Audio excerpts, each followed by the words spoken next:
Now,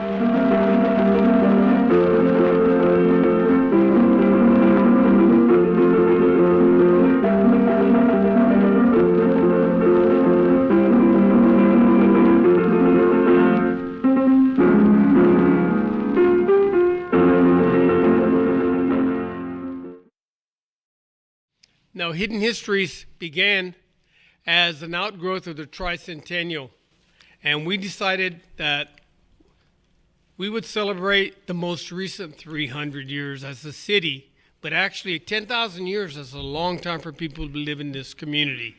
And part of our tradition of Hidden Histories has been to ask the community to present photographs, videos, Super 8, 8 millimeter, just things that they have found about San Antonio. And tonight's hidden photo, our mystery photo that we have found, is one that was given to us by the Huizar family. And this is a family that were here in San Antonio, and when the friars came and made the first missions, the family was taken in to the compound. And Mr. Huizar is very famous for designing the rose window of San Antonio. And the Huizar family has given me this photograph. It is a 1922 picture of Mission San Jose. And if you look very closely, there is no roof on the building.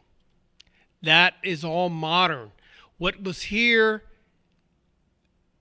at the time this photograph was taken was an abandoned structure, just the walls. And this is a picture taken by the Tobin Mapping Company in 1922. If you notice, there are commercial streets running all over the property and little farmhouses and workshops. A taller of wood making was in the center of what is now the National Park. But this was a thriving community where buildings come and go, people come and go, roads come and go. And it's not until the 1930s with the WPA that we actually start seeing this concept of trying to restore the missions to some almost imaginary point of history. So that was our found photo of the show. The other thing we're going to do tonight is I want to spend a little time with Juan, because the context of the corrido it's often taken as a musical form only. It's taken as a thing that we do at the Conjunto Festival or in the little bars on the west side. But I have been thinking about the corrido, Juan, in a very different way.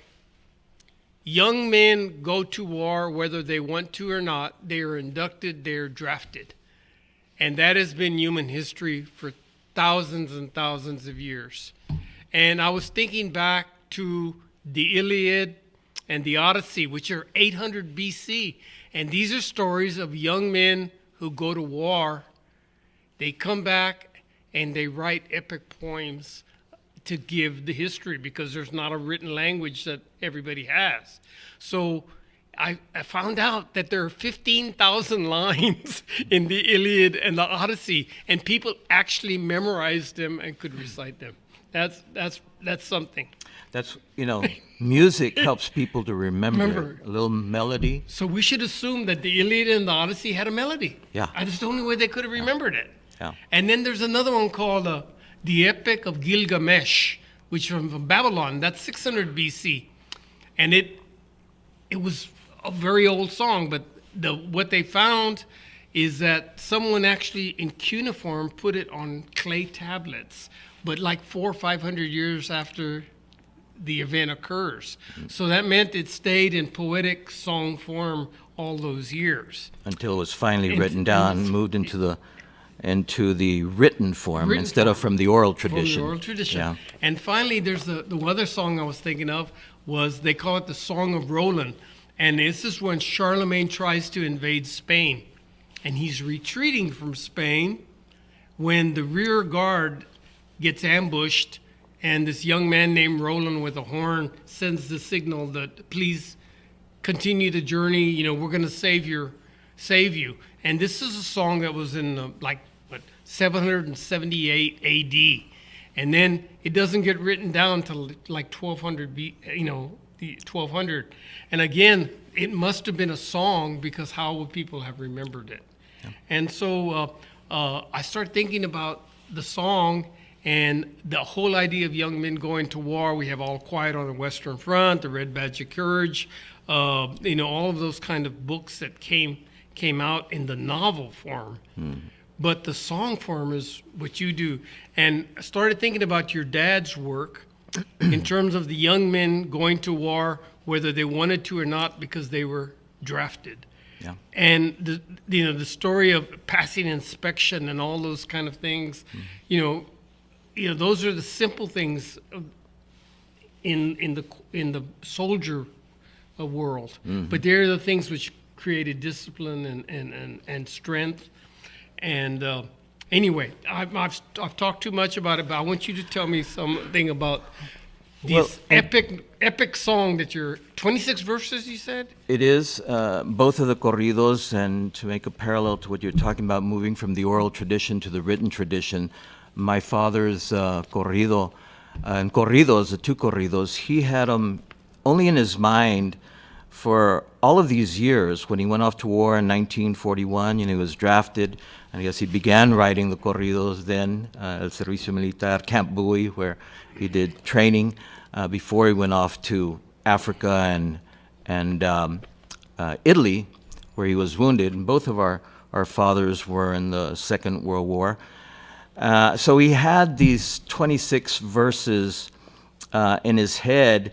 And 30 years later, when I was a student at the University of Texas at Austin, and I came back to San Antonio and did an oral history on my grandmother and on my father. And for the first time, I wrote down the 26 verses to these two corridos that my father only had in his memory for all these years. And occasionally, over the years, those 30 years, occasionally he would perform the corridos. He'd take out the guitar, or my tío Rogelio, Mando's father, would have the bajo sexto, and they'd be at a party, a house party or something in the backyard, and he'd sing sometimes those two corridos, but he didn't sing them all together that much, I guess. And my father was a quiet man. He was a noble man, a respectful man. He wasn't very boisterous or anything, so he didn't talk too much about the war as many men are wont to do, and they saw terrible things over there and had to kill people, and he himself was wounded, and the shell that wounded him killed many of his fellow Army friends from the 36th Division when they were in Italy, and busted up his leg, and he was paralyzed from his left leg. I mean, he could still move. He had to wear a brace from the knee down. He didn't want the doctors to cut it off because they wanted to cut off his leg. He didn't let them. And he was stabbed at another time on his leg by a German that he said that he ended up killing him. So terrible things that happen in war. And he was paralyzed and came back and worked all his life regardless, even with his brace, and danced and partied, and he loved music, and he loved conjunto music and the accordion. I was telling you before that it's interesting that while he was wounded and a lot of his friends were killed with that shell, he didn't write about his own personal experience in the corrido. In the second one, when he was at war or being wounded, he talked in general about the men that died and how terrible war is, and then the Armistice Day and coming back, but that he brought within his heart and his soul all of his friends that had died over there. But he didn't talk about his own wounds. What I'm reading through, again, going through time in history about the epic, and which is what the corrido is. It's an epic. It's a ballad. Epic ballad. And it is as if the singer in the first person is the chronicler.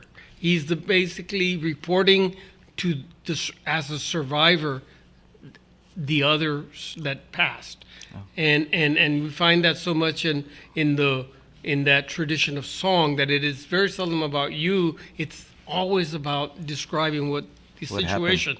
Happened. And can you? Right. You're the Mega. And that's the way that my father wrote these corridos. He puts himself in the corridos, and he says at the end of the one we just sang, y estos versos son compuestos por Frank M. Tejeda, and these verses were written by Frank M. Tejeda y escritos por los mentados de Longoria y Julio Vela, his friends that were in the platoon with him. So he says que estaban escritos por los mentados and written by Longoria and Julio Vela, but I never saw any copies of anything written, and if they did, they kept it or they lost it or whatever. But yes, he's narrating the story. He puts himself in, just like in the second corrido that you're going to hear.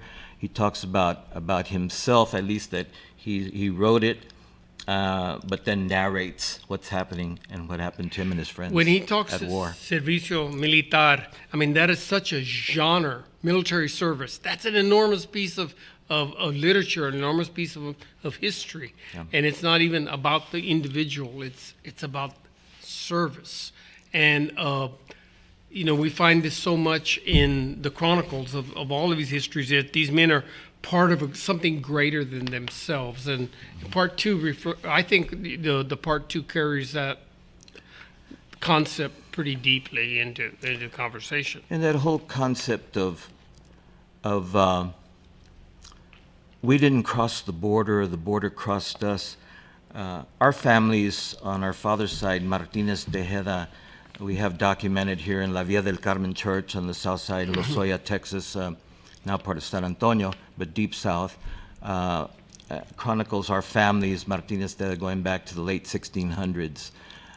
So we saw, we're native here, the native indigenous people to this area, and Yanaguana, of course, because of the rivers and the springs here that are important. And then, as I said, the Españoles, then Mexicanos, and then Mexicanos now in the United States. So our family has lived through those different colonization periods and adapted each time.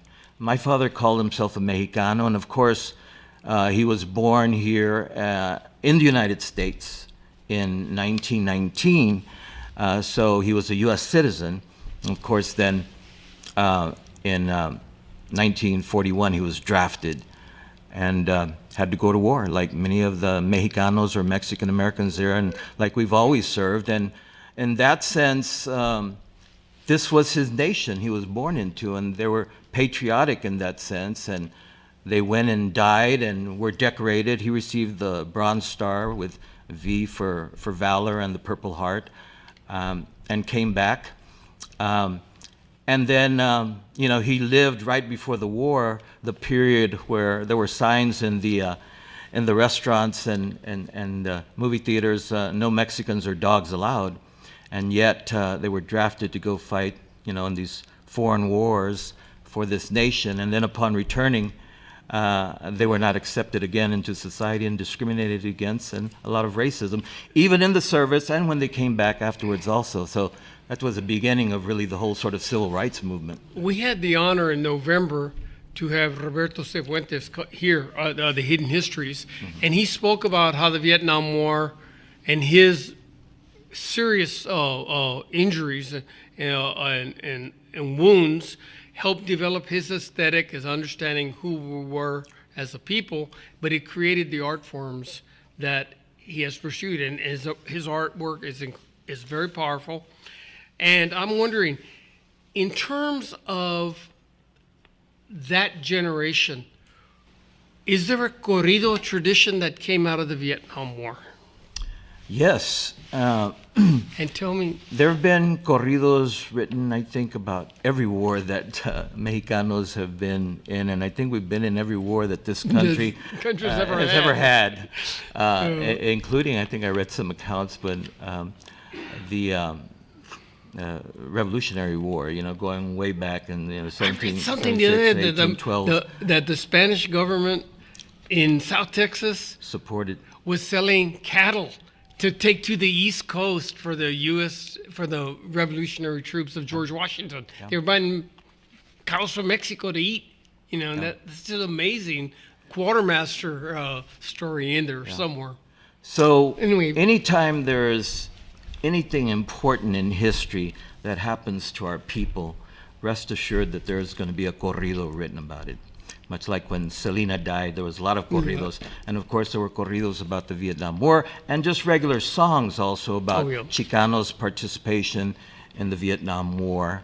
And right now, I can't think of the title of any one corrido or song, but yeah, that's right. And we used to sing that one because my brother Frank, you know, Tejeda, the former U.S. congressman and state senator and state rep, he was in Vietnam. And I remember we used to play this song that was called Ya Volví de Vietnam. And whose tune was that? I first heard it recorded, I don't know exactly who wrote it, but I first heard it recorded by Santiago Jimenez Jr., who was my first accordion teacher. And we played during that early period that Armando's brother, Robert Antone, played with his first conjunto band, Santiago Jimenez Jr.'s conjunto, and I was playing also drums with him after that. He recorded that song during that time in the 60s, in late 60s when Vietnam was going on. You know, one of the things that Roberto and I started as a result of our conversation was what was the playlist as they went into combat during those years, and he has an amazing list of the songs of that period.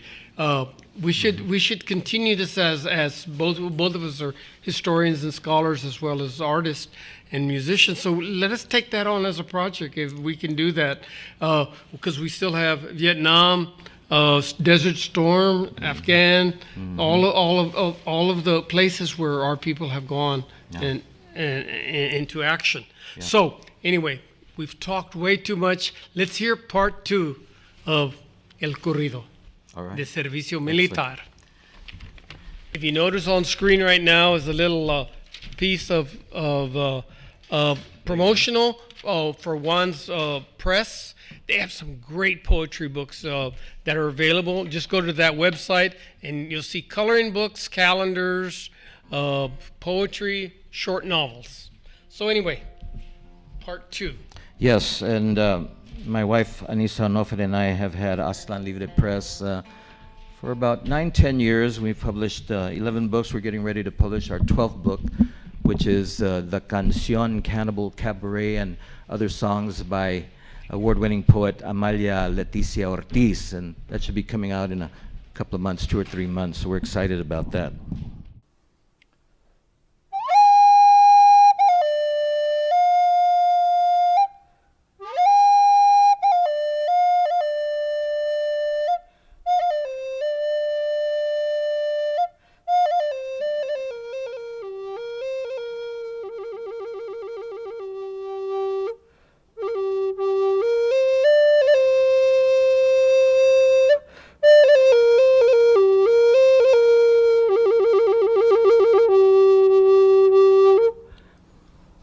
Icatlen yaski,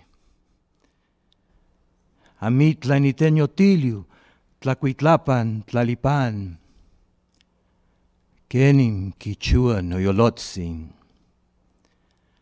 Asemotopali, Tiolaleminis, Inquaponis Tlalipan, Ti Nescayotitiu Chochime, Ti Nescayoticu Cuicame. ¿Con qué de irme? Nada dejaré en pos de mí sobre la tierra. ¿Cómo ha de actuar mi corazón? ¿Acaso en vano venimos a vivir, a brotar aquí en la tierra? Dejemos al menos flores, dejemos al menos cantos. With what shall I go? Shall I leave nothing in my place here on this earth? How should my heart act? Did we come to live in vain, to grow here on this earth? We leave at least flowers. We leave at least songs.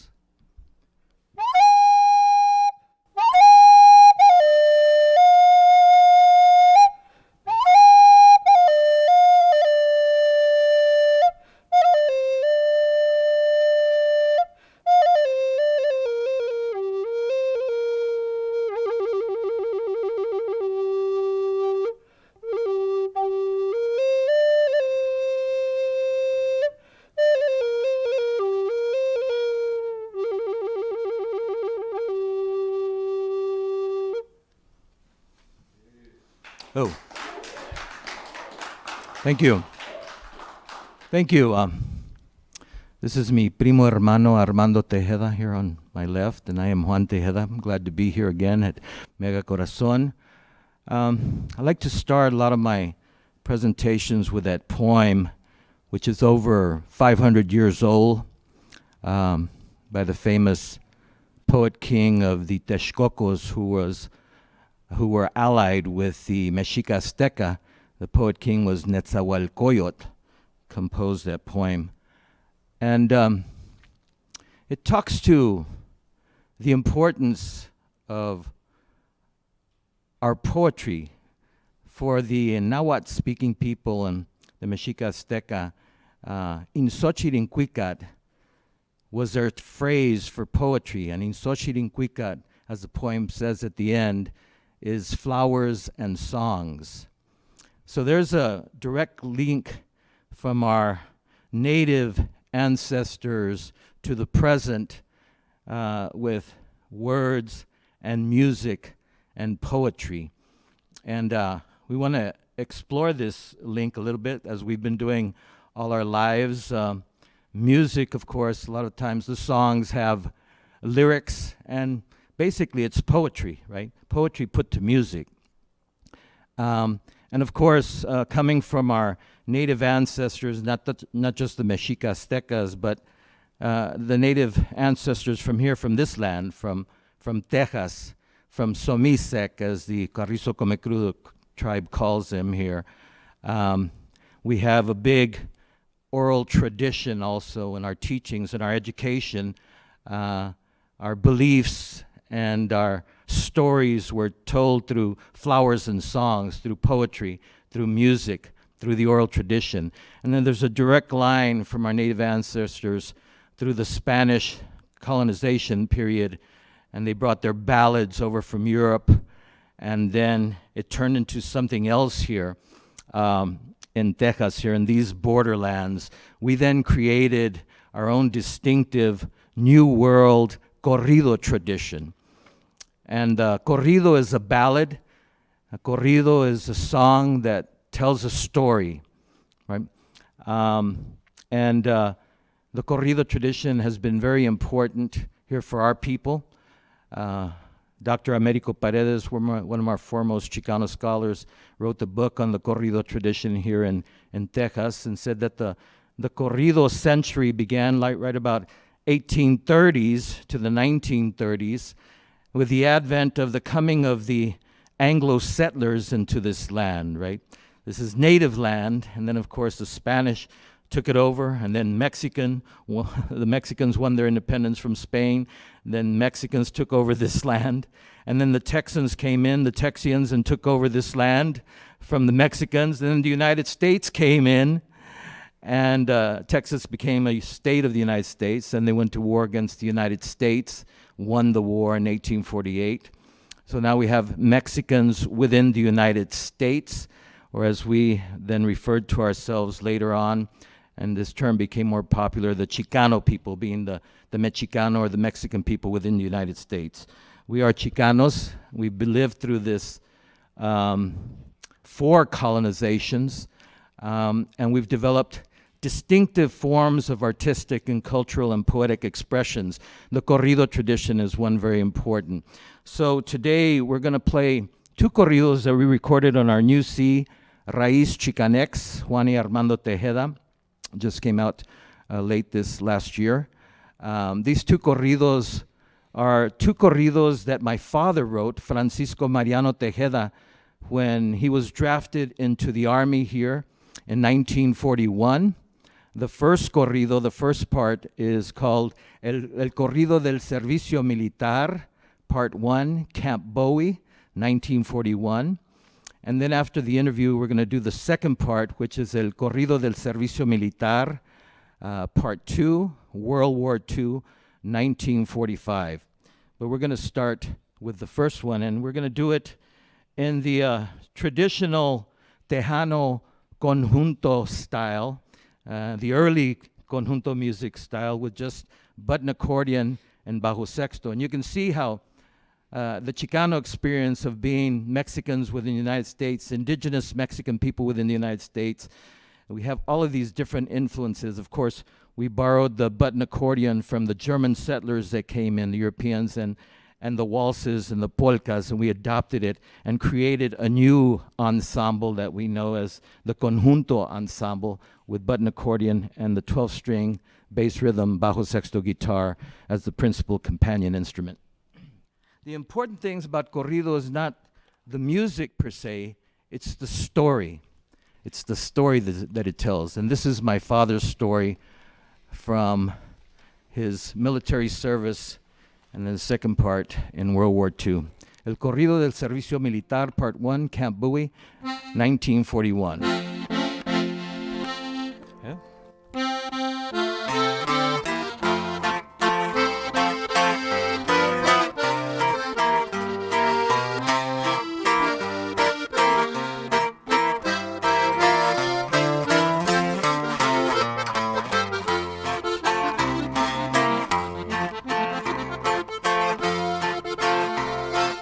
El día 30 de enero y me quisiera acordar, salimos de San Antonio al registro general.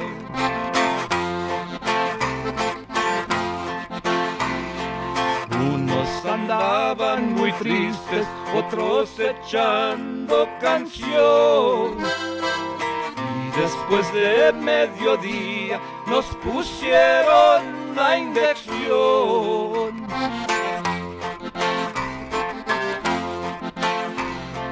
De San Antonio salimos como a las 9 sería, y para las 6 de la tarde estábamos de infantería.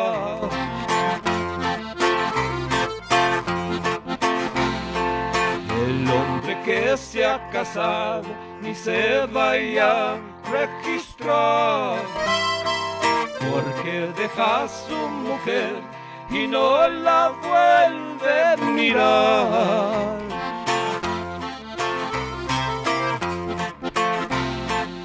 Yo les digo a mis amigos, los que tengan sus papeles, que le den vuelo al hilacha, no se crean de las mujeres.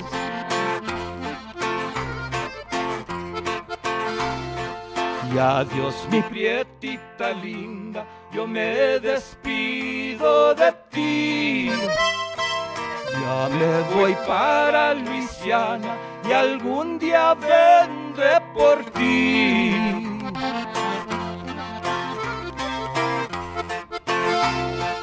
El que se va de soldado a cumplir con su deber, abandonan sus hogares y también a su querer.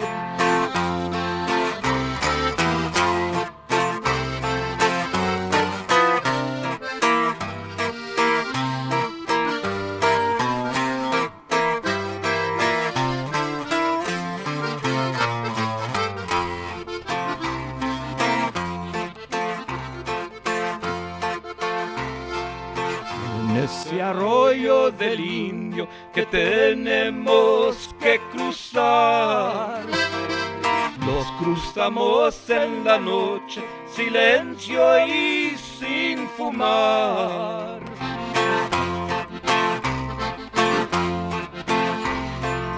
Y Frank le dice a Bella, limpia bien la carabina, no pasa la inspección, nos ponen en la cocina.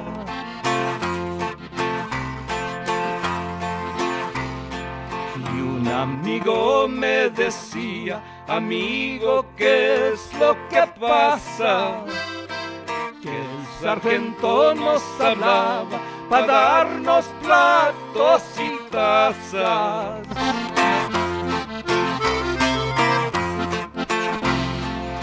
El último día del mes que recibimos el pago.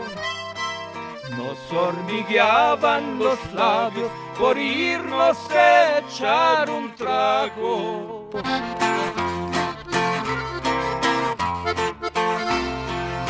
El Army también fastidia, ya nos tienen hasta las astas. Nunca estamos en el campo, nomás en las puras pastas.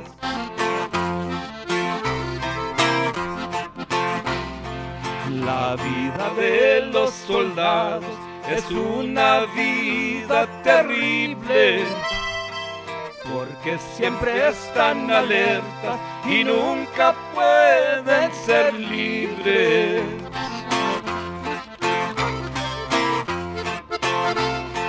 Y adiós todos mis amigos, porque ahora sí ya me voy.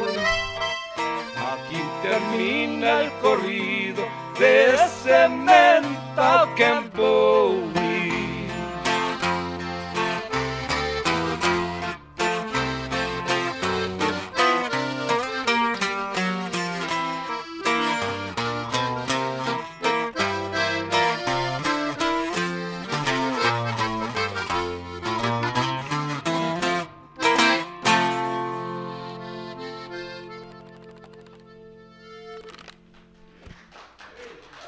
Thank you. Okay, so this is the second part of my father's two corridos that are included in our new CD. And this is el corrido del servicio militar part 2, La Guerra o la Segunda Guerra Mundial or World War II, 1945.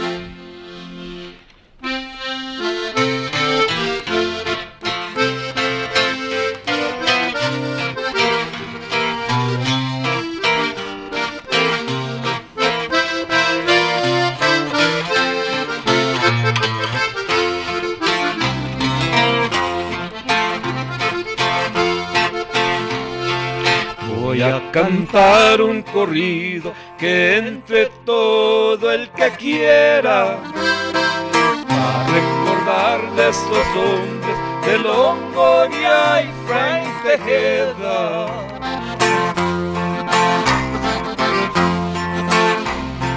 Cuando llegamos a Italia el día de la invasión, murieron muchos soldados, hijos de nuestra nación.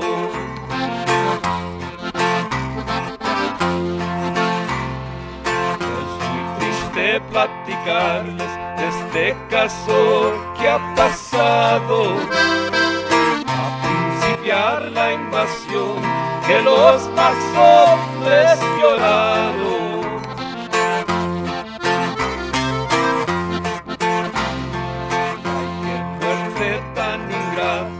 Esos pobres les tocó. No sabe dónde nace, pero dónde muere no.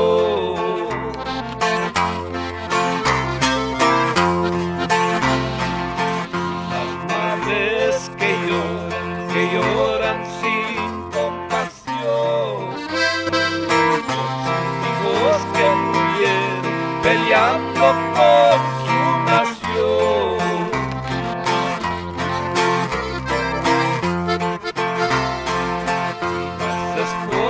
que lloran con llanto desesperado,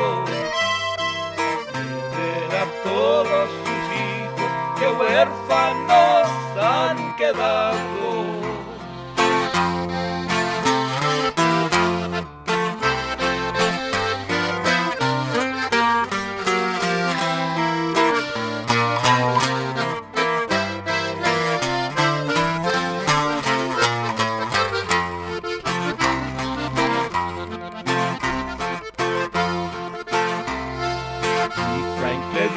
A Longoria, anda, vete tú a esconder. Yo me voy para el frente, si al cabo que me han de hacer.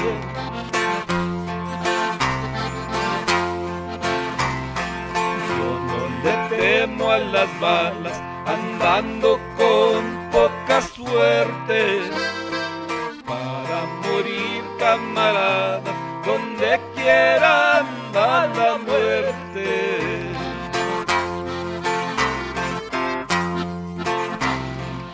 Año de 1945 al contado, el día 8 de mayo, la marficia se ha firmado.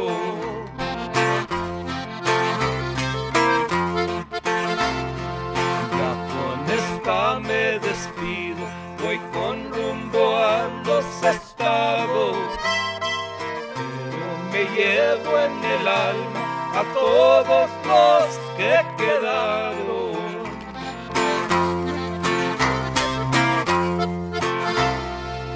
Estos versos son compuestos por Juan Tejeda y escritos por los tentados de Longoria y Julio Vela.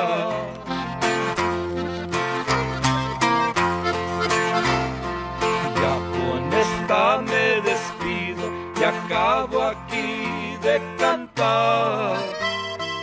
Aquí termina el corrido del servicio militar.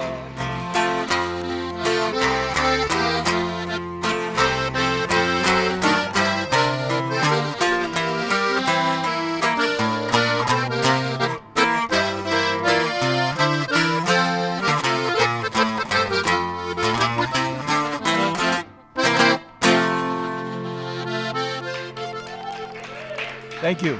Thank you.